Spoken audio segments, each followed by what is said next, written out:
हम तो कहते हैं पाकिस्तान बुलाए हम वहाँ जाएंगे, यहाँ के भारत के मुसलमान हमें बुलाएं हम वहाँ जाएंगे, उनकी मस्जिदों में कथा करने को तैयार हैं, तुम बुलवा तो दो। क्या मस्जिद में होगी बागेश्वर धाम की कथा? ऐसा क्या कह गए जयवर्धन सिंह की कांग्रेस को मिर्ची लग गई? बागेश्वर धाम की हिंदू जोड़ो यात्रा में कौन कौन सी हस्तियां हुई शामिल? क्या है इस यात्रा का मकसद? भारत को हिंदू राष्ट्र बनाना या हिंदुओं को एक करना? क्या सच में मस्जिद में बागेश्वर धाम करेंगे कथा? क्या सच में पाकिस्तान में कथा करना चाहते हैं पंडित धीरेन्द्र शास्त्री? क्या बागेश्वर सरकार की मस्जिद और मंदिर में राष्ट्रगान की मांग होगी पूरी? क्या कहते हैं देश के नेता उनकी इस मांग पर? जानने के लिए वीडियो के आखिर तक बने रहें। वीडियो में आगे बढ़ें उससे पहले अगर आप एक सच्चे हिंदू हैं तो सब्सक्राइब करें फैक्ट मंत्रा चैनल को और बेल नोटिफिकेशन को ऑल पर लगाएं ताकि कोई भी वीडियो मिस ना हो। दोस्तों, पंडित धीरेन्द्र कृष्ण शास्त्री बागेश्वर धाम सरकार कोई छोटा मोटा नाम नहीं। उनकी ख्याति आज देश दुनिया में है। दुबई से लेकर अमेरिका तक में वो अपनी कथा से भक्तों को झूमने पर मजबूर कर देते हैं।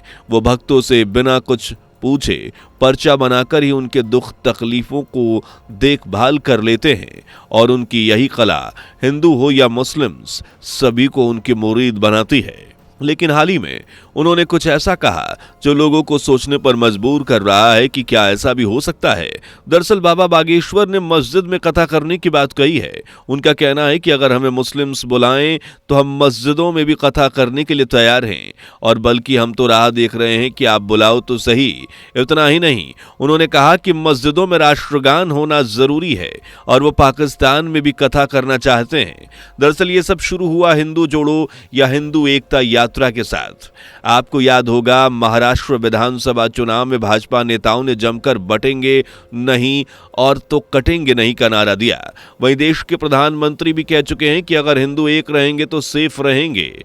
अब इस बटेंगे तो कटिंग के नारे को लेकर पंडित धीरेन्द्र शास्त्री ने भी हिंदुओं को एकजुट करने की मुहिम छेड़ दी है। उन्होंने 21 नवंबर 2024 से 29 नवंबर 2024 तक हिंदू जोड़ो यात्रा का ऐलान किया। साथ ही देशवासियों से अपील की कि जातियों में बटेंगे तो निश्चित रूप से कटेंगे। इसलिए उन्होंने प्रण लिया है कि हिंदुओं को एक करेंगे और जात पात को मिटाकर ही दम लेंगे। अपने इसी प्रण को साकार करने के लिए बाबा बागेश्वर धाम ने हिंदू जोड़ो यात्रा की शुरुआत की।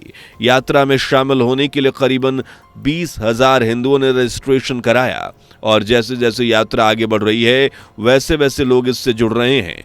बता दें कि बागेश्वर धाम सरकार की यात्रा मध्य प्रदेश के छतरपुर जिले से स्थित बागेश्वर धाम बालाजी मंदिर से शुरू होकर ओरछा में खत्म होगी। इस दौरान पूरे 160 किलोमीटर की दूरी तय की जाएगी, जिसमें बाबा बागेश्वर के साथ भगवा झंडा लिए हजारों हिंदू चल रहे हैं। और अब यह यात्रा और भी ज्यादा खास हो चुकी है क्योंकि हाल ही में भोजपुरी फिल्मों के सुपरस्टार खेसारी लाल यादव और भारतीय जनता पार्टी के नेता दिग्विजय सिंह के बेटे जयवर्धन सिंह इस यात्रा से जुड़ चुके हैं। यात्रा को लेकर जब बाबा बागेश्वर धाम से सवाल किया गया तो उन्होंने कई मुद्दों पर बातें बताई, कई बयान दिए, जिनमें से एक मस्जिद में कथा करने का बयान भी शामिल था। लेकिन बयान क्या था, जानने से पहले वीडियो को लाइक, शेयर और चैनल को सब्सक्राइब करें।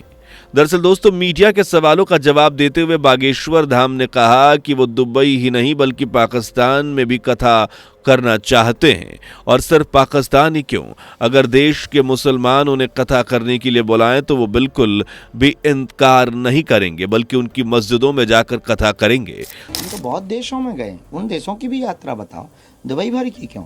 हम तो कहते हैं पाकिस्तान बुलाए हम वहाँ जाएंगे, यहाँ के भारत के मुसलमान हमें बुलाएं हम वहाँ जाएंगे, उनकी मस्जिदों में कथा करने को तैयार हैं, तुम बुलवा तो दो। तो सुना आपने, बागेश्वर धाम सरकार मस्जिदों में भी कथा करने के लिए तैयार हैं। सिर्फ यही नहीं, उन्होंने इस यात्रा के दौरान ये भी कहा कि हिंदुओं के मंदिर हों या फिर मुसलमानों की मस्जिद, हर जगह राष्ट्रगान कंपल्सरी करना चाहिए। सरकार को यह ऐलान करना चाहिए कि मंदिरों से लेकर मस्जिदों तक में राष्ट्रगान होगा, ताकि ये पता चल सके कि कौन देशभक्त है और कौन देश का गद्दार। इसके साथ साथ उन्होंने ये भी कहा है कि यानी जो राष्ट्रगान गाएगा वो देशभक्त और इससे मुंह फेरेगा वो देशद्रोही।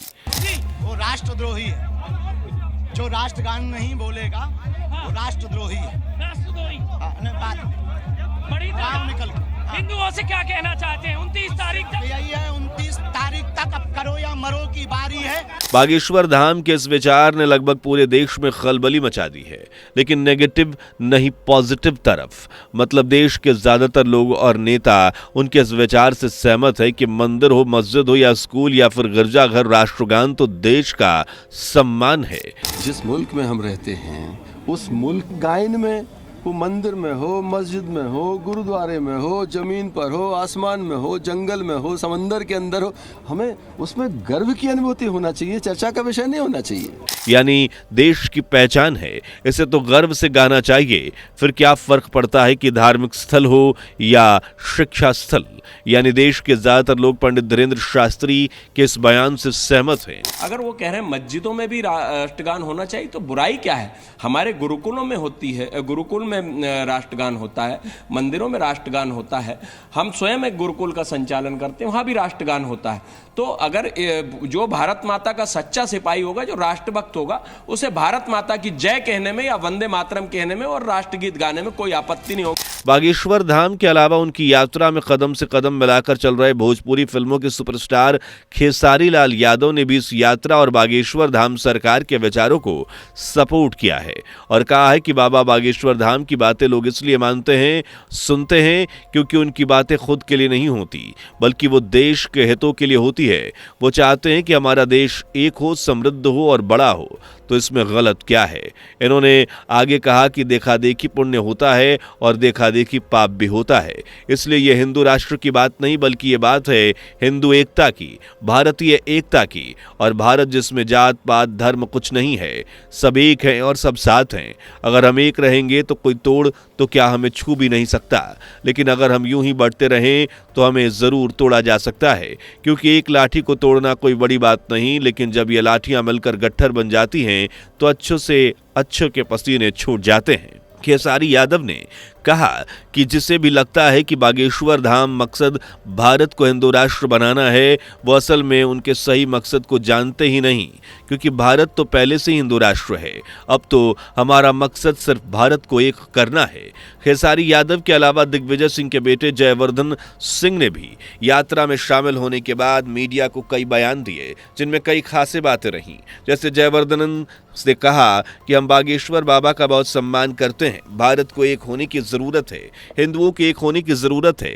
बागेश्वर सरकार ने इसकी मुहिम छेड़ दी है और इस काम में हम उनके साथ कंधे से कंधा मिलाकर खड़े हैं, क्योंकि ये यात्रा किसी पार्टी, दल या संगठन की नहीं, बल्कि ये यात्रा सनातन धर्म की, हिंदू धर्म की, जो पूरे भारत के कण-कण में बसा हुआ है। हम हिंदू धर्म का सम्मान करते हैं, उसे मानते हैं और हमेशा मानते रहेंगे। जब जब सनातन को बढ़ाने, एक करने की मुहिम शुरू होगी, हम उसके साथ रहेंगे, क्योंकि हिंदुओं को एक होने की जरूरत है।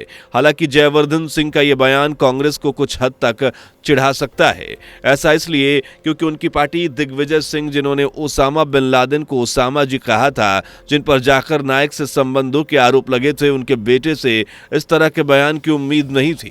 खैर, पंडित धीरेन्द्र शास्त्री ने जयवर्धन सिंह के इस बयान पर बेहद खुशी जताई है। उनका कहना है कि जयवर्धन सिंह सनातन धर्म के प्रति सद्भाव रखते हैं। वे सनातन धर्म का मान सम्मान रखने में कोई कसर नहीं छोड़ते। उनके घर में ठाकुर जी बैठे हैं और वो जानते हैं कि हमारा मकसद क्या है।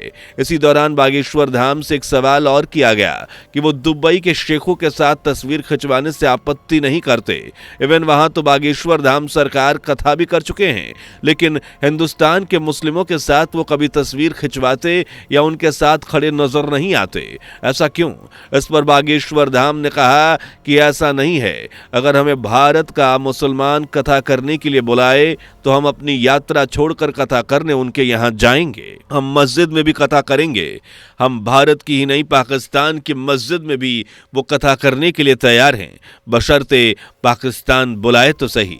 अगर भारत का एक मुसलमान भी उन्हें कथा करने के लिए बुलाता है तो वो सब कुछ छोड़कर उनके लिए कथा करने जाएंगे, क्योंकि वो ना तो धर्मवाद को मानते हैं और ना ही जातिवाद को। उनका मकसद तो पूरे देश को एक करना है। अगर कोई मुसलमान उनकी इस यात्रा का हिस्सा बनना चाहे तो उसका दिल से स्वागत है।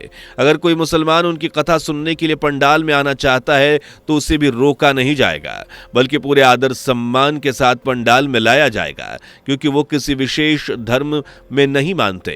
इसके साथ ही उन्होंने कहा कि आप हमें मक्का में आने की इजाजत नहीं देते, अजमेर शरीफ में किसी हिंदू की दुकान नहीं लगने देते, लेकिन हमारे महाकुंभ में तो मुसलमानों की दुकान लगने से रोका नहीं जाता, लेकिन आप रोकते हैं। जब आप अजमेर शरीफ में हिंदुओं की दुकान नहीं लगवा सकते तो हम उदारवादी क्यों बने? यानी बागेश्वर धाम कहते हैं कि मुसलमान एक कदम बढ़ाएं तो हम दो बढ़ाने को तैयार हैं, लेकिन जब आप हिंदुओं पर अत्याचार करने से पीछे नहीं हटेंगे तो उदारवादी क्यों बने? देखा जाए तो यह बयान बांग्लादेश और पाकिस्तान जैसे हिंदुओं के खिलाफ हो रहे अत्याचारों के बाद दिया गया है। देखा जाए तो भारत में हिंदू और उनके त्योहारों को लगातार टारगेट किया जा रहा है, जिस वजह से बागेश्वर धाम सरकार ने हिंदुओं को एकजुट करने के लिए संकल्प लिया है। उनके इस यात्रा का असर भी दिख रहा है। बता दें कि 29 नवंबर 2024 को इस यात्रा का समापन होगा। तब तक बागेश्वर सरकार रोजाना करीबन 20 किलोमीटर पैदल चलेंगे, देश के हिंदुओं को एक करने की कोशिश कर रहे हैं। आपकी इस यात्रा और बागेश्वर धाम द्वारा मस्जिदों में कथा करने को लेकर दिए गए बयान पर क्या विचार हैं? कमेंट करके जरूर बताइए। वीडियो पसंद आई हो तो लाइक शेयर कीजिए और चैनल से पहली बार जुड़े हैं तो सब्सक्राइब करके बेल आइकन को प्रेस कर लीजिए। दोस्तों, आपकी स्क्रीन पर 2 और वीडियो दिख रही हैं, जिसे देखने के लिए आप स्क्रीन पर क्लिक करें। दोनों देखिएगा, बहुत अच्छी वीडियो बनी है।